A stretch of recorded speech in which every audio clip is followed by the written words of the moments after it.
Yes, folks, welcome back to Celtic Fans TV. It's live full-time reaction to Hearts 3, Celtic 4 at Tynecastle. Darren is here to talk through that pulsating game with me. So much to get through today, Darren. We'll pick out some comments as we go through as well, but I expect there to be lots coming in, so we'll try and pick out any good ones if we get a minute during the discussion. Darren, that is absolutely massive to come out of there with 3 points after how that game played out. The chaos, it was end-to-end at times. We made a few defensive mistakes. There was VAR controversy, which we'll come to as well. And it was a typical game at Tynecastle, wasn't it? Chaos, that torrential rain, just absolute madness. But a massive, massive 3 points for us. Aye, Tynecastle was always such a tough place to go. I think, and Hearts were obviously getting into this game with a lot of injuries, out of form, low in confidence, whereas we were the polar opposites. You are thinking it could be one of maybe the easier times to go to Tynecastle, but it just turned out that it wasn't the case. Before the game even started, I was quite surprised at the lineup. I thought it was a bit weak compared to teams that we normally played. Look at the team we played there on Wednesday night. That was probably one of our strongest teams. And in came guys like Bernabe and Maeda, who I thought they kind of struggled at times. But we'll talk about that. But the actual game itself, I think I'm still processing it, Paul, to be honest. It was crazy.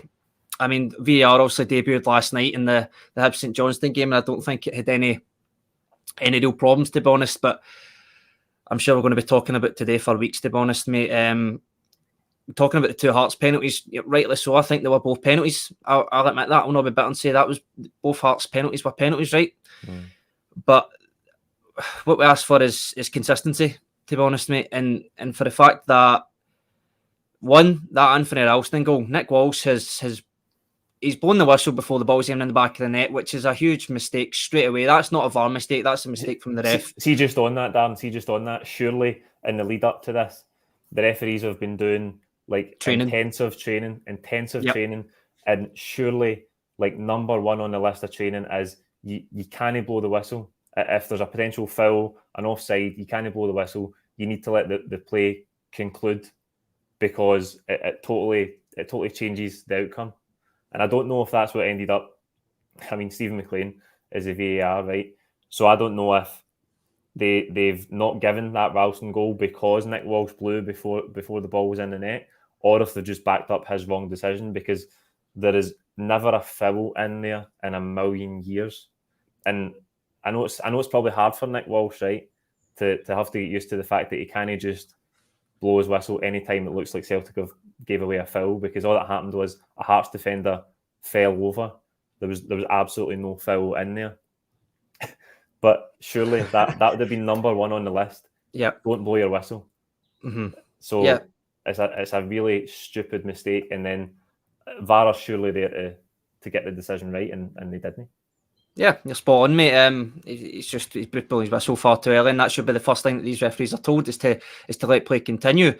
And then I think VAR, just to avoid controversy, because it's the first weekend, they're probably just siding with the referee on all these things. Fair enough, like even just sending them to the monitor, which they never. And moving on to the blatant penalty that we never got. You know, Michael Smith's handballed it. Smith's known that he's handballed it. He's even pulled his arm away.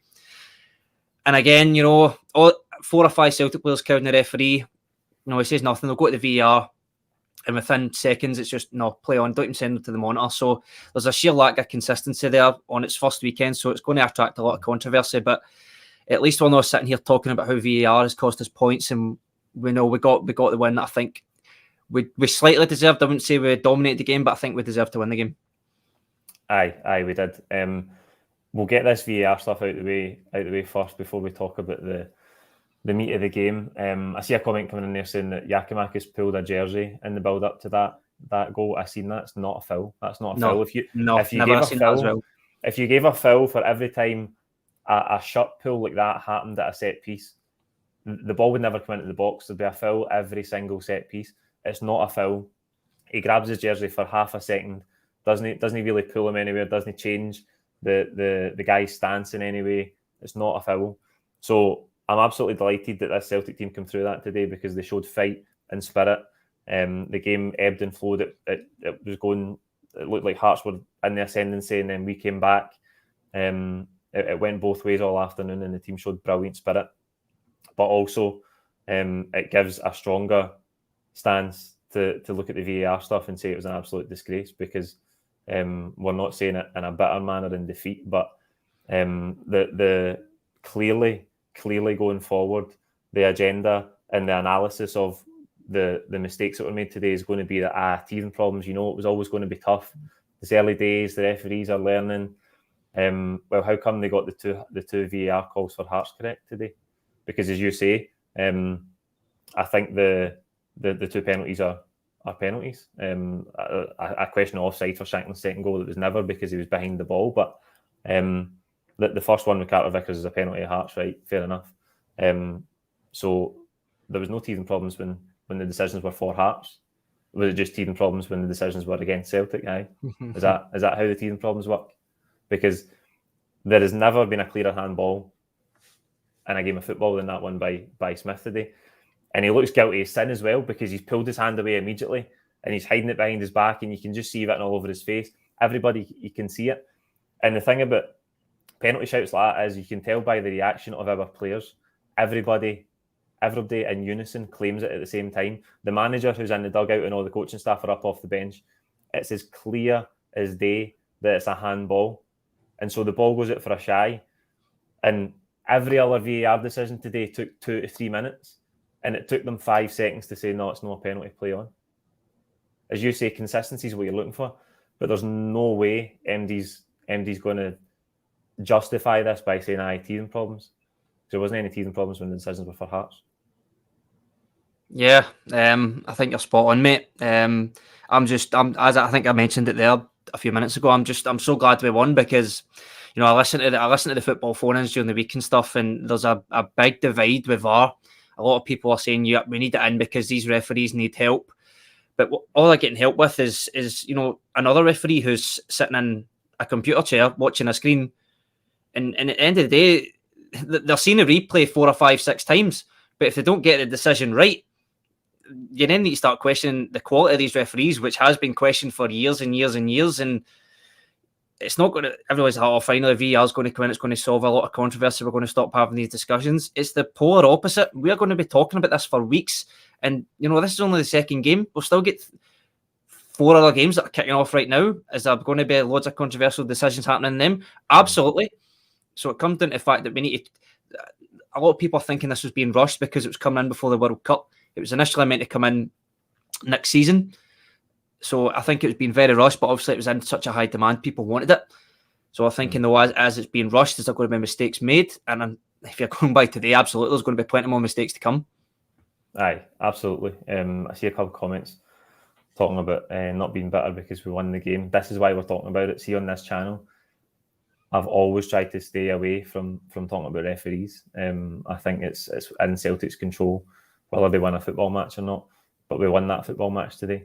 And I think when you win, it gives you a clearer space to talk about the referees.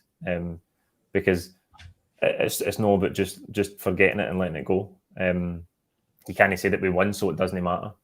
That penalty or non-penalty decision for us today, I think it's the fact that it wasn't even dealt with in the same manner as the other VAR calls for absolutely no reason. It was arguably, taking any bias out of it, it was arguably the clearest thing VAR had to deal with all day, and they dismissed it inside 10 seconds when they took 2 or 3 minutes to deliberate over everything else. I don't think that's teething problems. I think there's a value judgment there made. There's a judgment between the referee and the VAR, Stephen McLean. Is it because, Nick Walsh is standing in front of it for starters, right? So he should see that it's a handball. But is the VAR then just affirming his decision? Or is Nick Walsh not giving the decision because he thinks, VAR will check this anyway, so I'll not give it. But then it's getting to the VAR and they're saying, the referee never gave it, so we don't want to intervene. We'll just let that stand. But again, you come back to consistency. That wasn't the case with the decision that went for Hearts, because he didn't give the penalty on Carter Vickers, the foul on Devlin at first. But they took 2 or 3 minutes to deliberate, sent him to the screen, he checked it, he gave a penalty at Hearts. There's no teething problem with the process there. There's only a teething problem when he had to give a penalty to Celtic. Anyway, we did get the points. We got a good start in the game, mate. James Forrest scores the goal. I thought in the early period of the game, we started brilliantly. We were moving it about really well. Moy, Hatate, really moving the ball at pace. Hearts did get the best chance inside the first 10 minutes, though, with Mackay when we turned it over. I think it was Jens that gave it away. Hart makes a good save. And then 5 minutes later, he needs to make a good save for Snodgrass, but we go straight up the other end. And again, a lovely move. Moy, Hatate and Ralston involved in the build-up. I don't know if it's Kingsley that gets a nick on it to take over Craig Gordon and Forrest there to head it in an empty net. Yes, a bit of luck in the goal, but firstly I'll say James Forrest scoring the header. That's probably it's 101 goals. I don't think I've ever seen him score a header, but but I listen. Snodgrass gets a great chance, and I think it's a really good save for Joe Hart actually, and then not just saving it, but he actually gets back to his feet quick, picks up the ball, and doing what he always does, really get the ball moving quick. And as you say, we break up the park. It's a good bit of play, and we get it down. I think it's Moy gives it to Tate down the byline. The cross isn't the best, but I think there's a bit of a mix-up between Craig Gordon and the defender. Then, just a bit of break of it. And yeah, we go 1-0 up. And listen, I thought we actually played really well after they've gone 1-0 up. And 5 minutes later, we should have been 2-0 up, as we spoke about there. We'll not touch back on that again. And I think if we got into half-time at 1-0, I thought it would have been such a tamer, more relaxed game for us. But I think Hearts scoring at the time they did with a penalty, it put it into half time. I think about a knife's edge, giving them a bit of impetus to come back into the game, and then they showed that by starting the second half, scoring literally straight away. And then I think after that, it's just turned into an absolutely crazy game, and I'm sure we'll talk about that throughout the next couple of minutes. Do you know what I think happened today, mate? I think we did give them encouragement defensively at times. I thought they were coming down the right hand side a lot. Bernabei really struggled today. Really struggled. One of the first notes that I wrote down today watching the game was inside 15 minutes because he'd given the ball away 3 times. And it's in games like games at Tynecastle where you can't give Hearts encouragement. See if you half play a pass into somebody, and then boys like Devlin for the Hearts midfield fly in. It gets the crowd up. They get encouragement in the game. He was given it away 2 or 3 times, and then I thought he was really poor on their second goal because I think the ball, he makes the run into midfield as the fullbacks are instructed to do in this Celtic team, but he's not even aware that there's a pass played into his feet, and by the time he's turned down, the Hearts players got it. Then the cross comes in, and to be fair, it's a mistake by Carter Vickers because he lets Shanklin get goal side of him. He's claiming for offside, but as I say, the ball's in front of Shanklin, so it was never ever going to be offside. That was a mistake by Carter Vickers, but I thought all day Bernabei struggled. Yeah, he did, and listen, he's actually been getting praised lately for how good he's been playing. He's rotating a lot quite well with Greg Taylor, and I was actually quite surprised, to be honest, that he was going to start this game because, Greg Taylor did play during the week there, but for Bernabei, still quite new at the club, and Tynecastle is such a hard place to go, and I think it would be a perfect situation to start Greg Taylor. He's played in Scotland his whole life. He knows what kind of place Tynecastle's like. Bernabei doesn't know that. I think he was caught off guard with the intensity of Hearts, as you kind of mentioned, like Devlin pressing and sort of stuff. And he just looked a bit nervous. I think that maybe the occasion got to him a wee bit. So listen, he didn't have his best game, but I'm sure he'll bounce back because he has shown promising signs over the past couple of weeks. Our response though, to going 2-1 down is really good. There was Hearts had a chance. I think it fell to Devlin actually in the edge of the box at 2-1. A chance for 3-1, but then our response was brilliant after that. It's Moy, to be fair, that swings in the corner for Giakoumakis' header. Big man does brilliant, gets himself free and just guides it in at the bottom corner. It was a brilliant header. Yeah, Aaron Moy, it was a good ball for him. He actually missed an absolute sitter a few minutes before it, and I thought, oh no, this isn't going to be all day. That was unbelievable. I know, it's terrible miss, terrible. Man. But Mary Dean Dissel, it's a great cross, put in perfectly for a striker. 6-yard box. Giakoumakis he's kind of behind the ball, so he has to kind of angle his body so he's facing the ball. It's not an easy header, mate, but he gets on it well. And listen, that was a crucial goal at the right time, because I think the longer that went on, if we were behind, Hearts would have got a bit more encouragement and would have started going deeper and deeper, and then it would have been harder to score a goal. And I think that second goal brought the game to life a wee bit, and then as you saw, there was another 3 goals after that, so it was a pivotal time to score, I thought. And we go ahead minutes later through Daizen Maeda. I think it's Moy that hits the shot for the edge of the box in it, and Gordon parries it. And it was very, very similar to the goal Maeda scored up at Ross County, was it? where he gets round the defender, nips in to get the rebound. He's more alive. He's quicker than everybody else, and absolutely no question offside there. He was so intelligent to read what was going to happen, and as I say, he was quicker than everybody else, both in mind and in his movement, to just put in the rebound.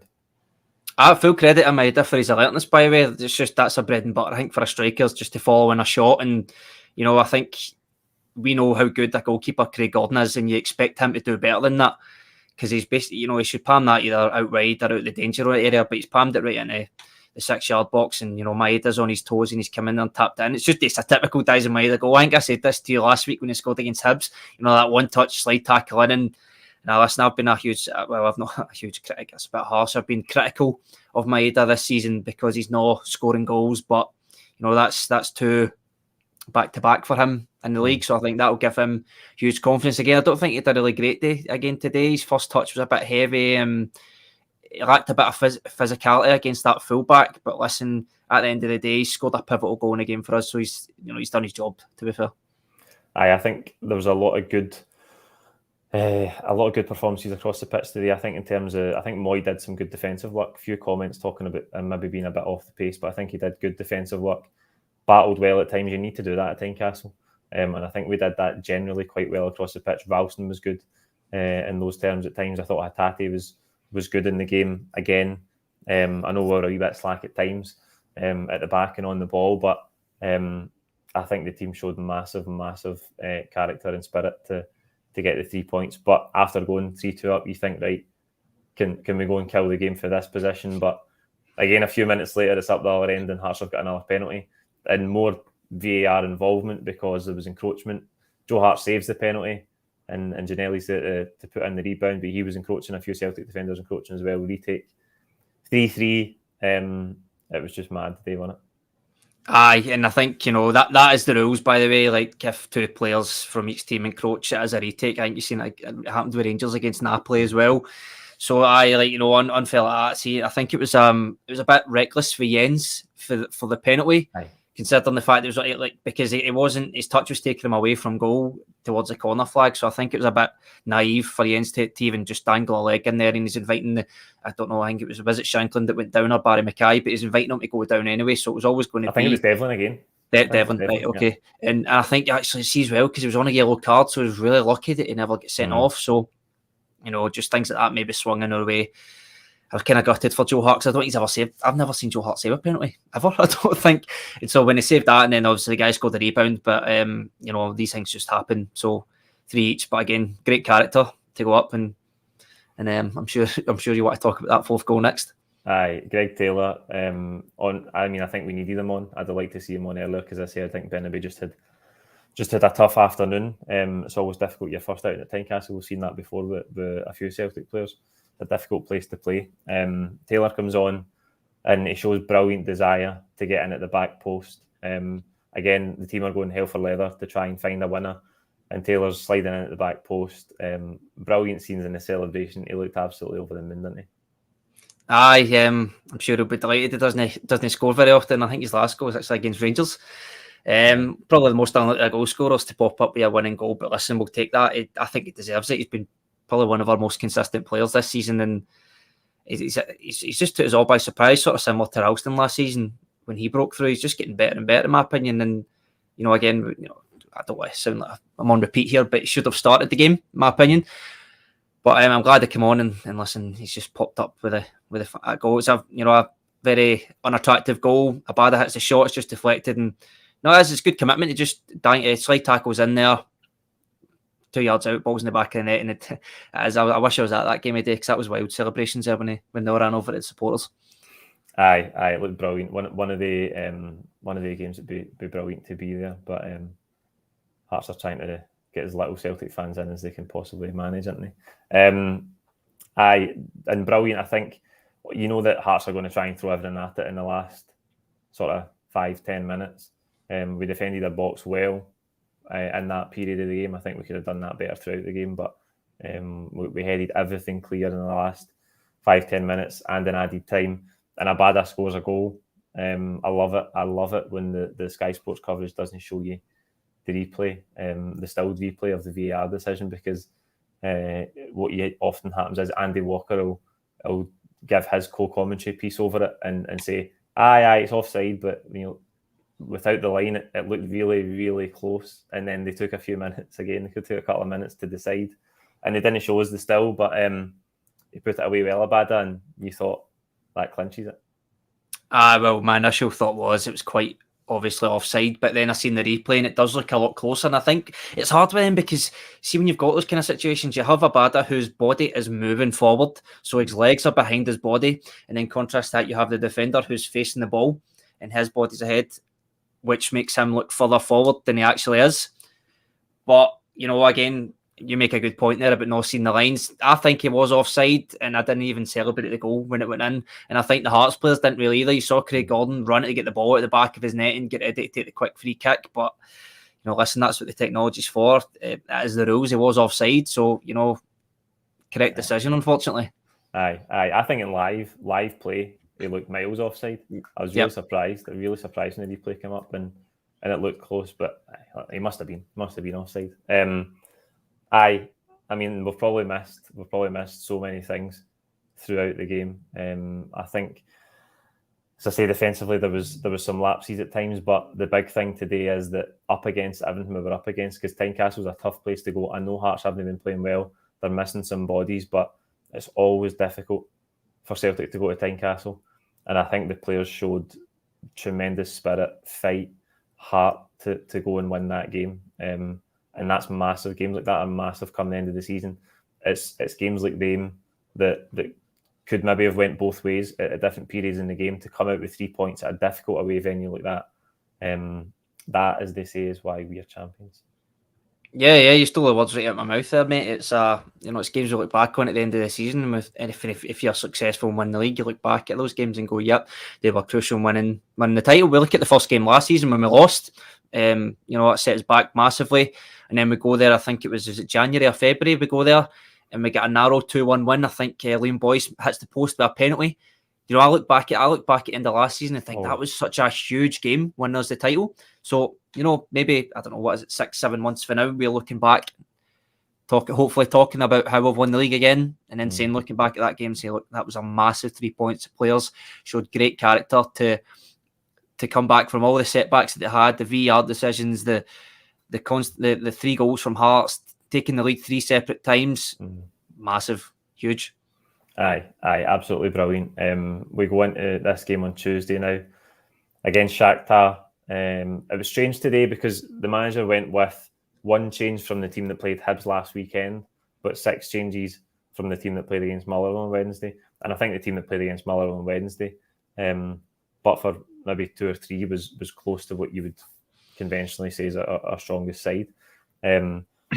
So you'd expect them maybe to go back to that sort of team, that sort of lineup for Tuesday? Well, you would think so, but seriously, man, I've been really surprised with the lineups these games. That might be that was kind of my thinking when I first seen that lineup today, is that he is saving the likes of Kyogo for Tuesday. Again, I don't know. Like, as I say, that you see these lineups on the match day and you're kind of caught off with 2 or 3 going, why are they playing? But listen, the manager makes his decisions, and they have actually, today, end the result, paid off. The team won. So his team selection was correct. Maeda scores, who we maybe thought he shouldn't have played.